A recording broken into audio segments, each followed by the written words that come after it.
இன்றைக்கி கிளாஸே இருந்தாலும் நான் லீவ் போட்டு வீட்டுக்கு போகிறதுக்கு ஒரு ஸ்பெஷல் ரீசன் இருக்குது. அது நீங்கள் லாஸ்ட்டில் என்னென்னு பார்ப்பீங்க.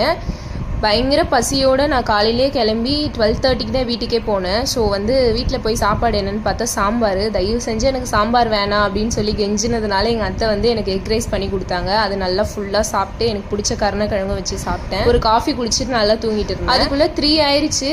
பாப்பாஸ்லாம் வீட்டுக்கு வந்துட்டாங்க ஸ்கூலுக்கு போயிட்டு. அவங்க வந்ததும் அவங்களோட புக்ஸ் எல்லாம் காட்டி இதெல்லாம் நான் வரைஞ்சேன் அப்படின்னு எல்லாமே காட்டிகிட்டு இருந்தாங்க.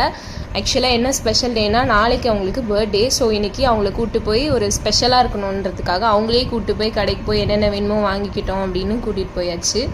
அவங்களுக்கு ஸ்லிப்பர்ஸ் வாங்கணும்னு இருந்தது. ஸோ அதையும் வாங்கிட்டு சூப்பர் மார்க்கெட்டில் அவங்களுக்கு என்னென்ன வேணுமோ எல்லாமே எடுத்து போட்டு ஒரு சூப்பரான ஒரு டேவாக இருந்துச்சு. அவங்களுக்கு நல்லா ஜாலியாக இருந்திருக்கும். எல்லாமே முடிச்சுட்டு அன்றைக்கி ஈவினிங் என்னோடய ஃப்ரெண்டுக்கு என்கேஜ்மெண்ட். ஸோ அந்த என்கேஜ்மெண்ட் பார்ட்டியும் போய் அட்டென்ட் பண்ணி அவங்களுக்கு விஷஸ் சொல்லிவிட்டு சாப்பிட்டு கிளம்பிட்டேன். நெக்ஸ்ட் டே மார்னிங் பாப்பாங்களுக்கு கேக் வெட்டிட்டு ஃபார்முக்கு கிளம்பிட்டேன்.